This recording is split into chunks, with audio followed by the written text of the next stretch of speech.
NBC. This is where I came into it. And Michael Whitehorn was one of the people they had set me up to meet.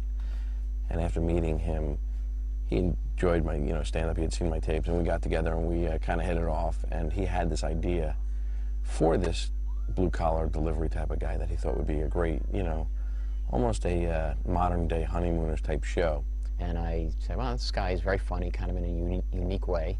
And I called Tom Noonan, who was head of NBC Productions, and I said, I like Kevin James, and what are you thinking about for him? And he said, I'm thinking like a modern-day Honeymooners. And I said, that sounds right. And it's sort of funny now to think back on that conversation, because here we are 6, 7 years later, and that's pretty much exactly what the whole project is, is a modern-day Honeymooners. I loved it, and I said, let's do this. So we pitched it to NBC, where I had the deal.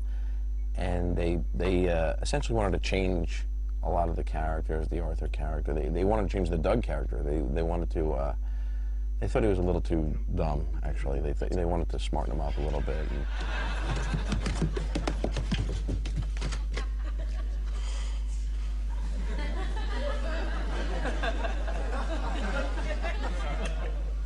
I love you.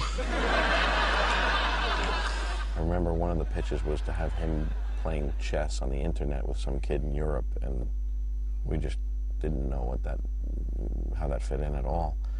And a credit to Michael Whitehorn, he said, no, we're not going to change it, that's it. And we kept fighting about that. We said, no, this guy really, he's very content with his life. He's got a union job, and he's got a wife that he loves, and he's fine. And Warren kept pushing, no, he wants to be more. And finally, the whole thing kind of died. It would have died at NBC. It would have been one of many forgotten pilots. But Kevin's deal was expiring in that year, and also CBS liked the script very much, and they were trying to develop something compatible, with Raymond sensibility-wise to go on Monday nights. And I'd been doing Ray's show. I did a few episodes there and wrote an episode with him there, so they were familiar with my work. And they said, would you like to do it over here? And I said, absolutely. And my contract ran out, and we didn't re-sign. We went over to CBS, and the rest is history. I mean, I remember telling my agent manager, this is not going to work. This show is not going to work. America's not, this is when reality shows just started, and there were shows like Will and Grace starting that are a little bit more high concept, and this was just about a family, just about a husband and a wife. So I thought, this is never going to work. And then, excuse me, then Kevin and I were so uncomfortable with each other in the beginning. It was like, here we are, we had to play a couple that you've kissed before, and during rehearsals we'd be like, all right, and then we kiss, and then we wouldn't do it. So there was that awkward, touching thing, well, non-touching thing. And then when we got picked up, it was like we knew each other for 10 years.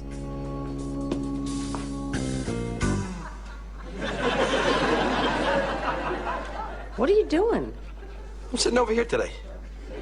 Why? I don't know, I never sit here. It's a new perspective. Whatever. I worked with Leah on they put together a phony pilot, which is what they'll do. They'll assemble actors just to see if an idea is good. And they were doing this at NBC, and they asked if I would read a table read, go through this script, and it was I think for Tony Danza's company. And he assembled a bunch of actors, and he'd just sit around a table and read it, and just to see if the network would, like the idea. And I remember Leah was at that. I met her before, and I just saw her there. And I remember obviously how pretty she was, but how funny she was. That was really what, really struck me as, wow, this girl's amazing. She's going to be great. All right, I admit he's a little out there, but we can't keep canceling on them. I don't think they believe the last excuse you gave them. What was it? That you were stuck in a well? All right, I choked. Yeah. I did. And in acting with her, which I hadn't done that much acting before, it's not like you're acting. You're in a conversation with her. She's either yelling at you or whatever, and you're just reacting that way, or, I feel so much more comfortable around her. You could be completely honest with Kevin. You could be mad at him. He could be mad at you. He tells you exactly what he thinks. It's like, after 5 years or 6 years, you can find out that your co-star secretly hated you the whole time. Whereas Kevin will just tell you right to your face, and vice versa. So I really genuinely love about Kevin the fact that he's very open and honest. What are you laughing? I'm acting, you idiot! You weren't acting, I can tell. Go on, right from there. Bull! You didn't laugh all week. Rob, wasn't I laughing earlier today? She wasn't laughing. There's a difference. Well, I liked Kevin. We met the first time in a room with some of the CBS executives, and he suddenly laid himself out flat in front of me like, well, you are the god, you are the High Lama of comedy, I love you, I need you, I want you, and he had a nice face. You know, when we were going through lists of people to bring on, Jerry, you know, we just thought he was unobtainable, and at the time, you know, but he was our first choice by far. He's got everything, because he's got such, you know, character, he's got such great funny timing, and he's got heart. You know, you feel for this guy, and you want, you know.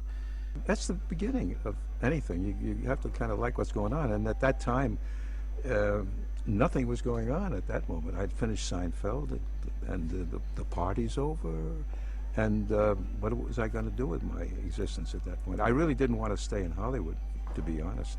I wanted to go back home and just sit in New York, you know, and maybe do a play or write another book, you know. I just spoke to him an hour ago, and he said he was just going to spend the rest of the afternoon in his room reading. Isn't that something?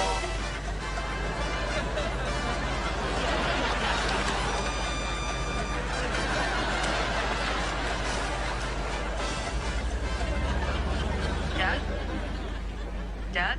We laugh so hard when he does yell, but it's also the little moments that he has when he's just talking that just floor us. And me especially, when you know, we've burned more film, you know, ruining takes by me cracking up, trying to look at him and hold it together when he'll do something different every take. And the man, like I said, has so many different levels and different things, and you just don't know where it's coming from. And, you know, he'll just do this stuff on the spot that just knocks me out. I just can't even look at him. I really can't. There would be no show without Jerry Stiller. He's like our baby on the show. You know, most couples have a baby, or eventually the show evolves into something else, you know. And we have our baby, and that's Jerry. I mean, we take care of him, and I think, you know, we love him. And I think America loves him, you know. He's like the pepper, you know. I love the character because he's so unabashedly narcissistic and grandiose and paranoid, and yet at the same time you kind of like him. You know, if you knew this guy, you know, with all of his craziness, you would say, he's a kind of a nice guy to be around. Let me put it this way. Arthur is King Lear, only in Queens. He's looking for Cordelia, his daughter. Don't I? That's the one person who understands him. But he doesn't have that. Not in Queens, he doesn't. She gives him as much as he can give OPAP and going through a lot of the Shakespearean stuff. I know that the greatest drama comes from that play, King Lear, who rails at the world because they're not giving him what he deserves, and perhaps he's right. And on that note, Douglas, there's something that needs to be said. I'm listening. You put a nasty little nick in my armoire. That's what needs to be said? Okay, you know what? Why don't you come inside, Dad? I'll make you a nice baked apple. Come on. Well, a man lives in a cellar, or a basement, and he's really there on the dole. I mean, and he finally has found some place in his life where he can get things, survive the rest of his existence. I wanted to prove that you were wrong, that I could live on my own. But you couldn't. Only because I didn't have the money. Well, that's a big part of the living on your own package. Fair enough. He really is a guy who, I guess the word is, he blackmails his family into keeping him going, you know, and he uses every trick in the book to keep himself alive down there. Honey? We're gonna have some good times, you and me. Well, first of all, he's an easy mark. He's bigger than me. He's a human dartboard, you know. He's got a little soul, and he's got heart, but he also is a realist. He knows, and I think he really wants to keep having sex with my daughter, you see, and I may have some control over all this in some way.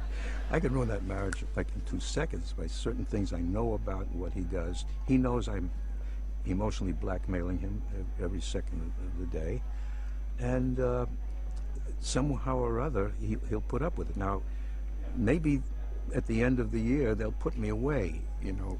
But if they do, it's going to be in a nice place.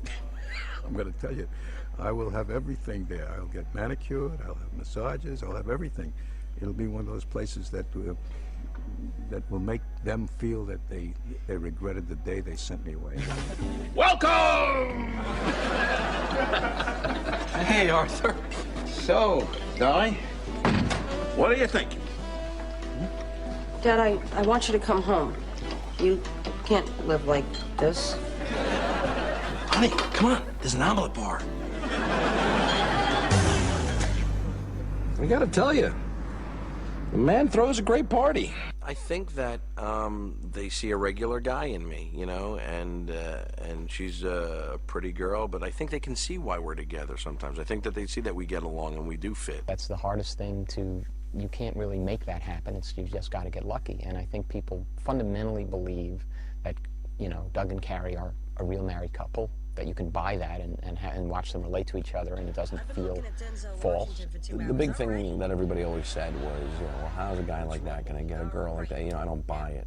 But I think if you watch the show and, you know, if you really watch it and you enjoy it, I think you forget about that. And that's, you know, when that goes aside about, because forgetting the fact that there are people out there, they're, you know, heavier guys, you know, not the, you know, the leading man type that get pretty women in this, you know, in this world, and it happens a lot. I've seen it. I know. But besides that, I think you get even believe it.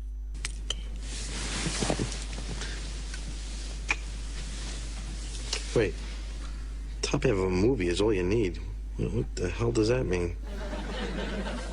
It means nothing. It means nothing. We haven't had sex in a month, so if you want to talk, let's talk after. Yeah, if I'm still awake, baby. I think, you know, we do have chemistry, me and Kevin, we do. I don't know why we do, but we do. We're very honest with each other, and I think that honesty maybe comes across, and I think people see that. I mean, people see BS, and they don't BS when they're watching it, you know, so I think America sees that there is a real, genuine love between us, and also because the writers and Kevin have done a great job of taking something that is universal in any relationship and make that funny, you know, in the 22-minute format that they have to do it. I have to say I have to give a lot of credit to Everybody Loves Raymond, Phil Rosenthal and Ray Romano on that show, because what they paved the way for, I think, on CBS and in general, was that you could show a married couple in a domestic situation without over-idealizing it, where the couple was so lovey-dovey and there was no conflict to speak of, or if there was conflict, it was a very special episode. Whereas here, just the little conflicts that come and go within the course of a day.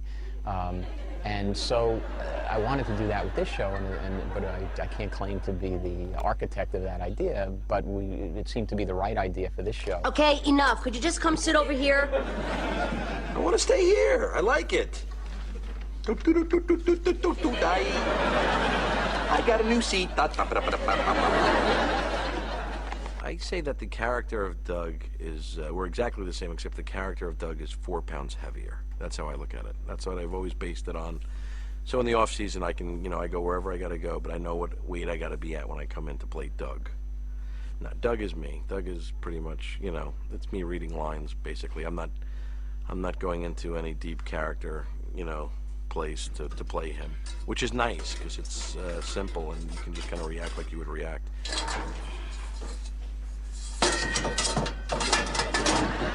Might be a little dumber than I am, I hope. Maybe not, which frightens me.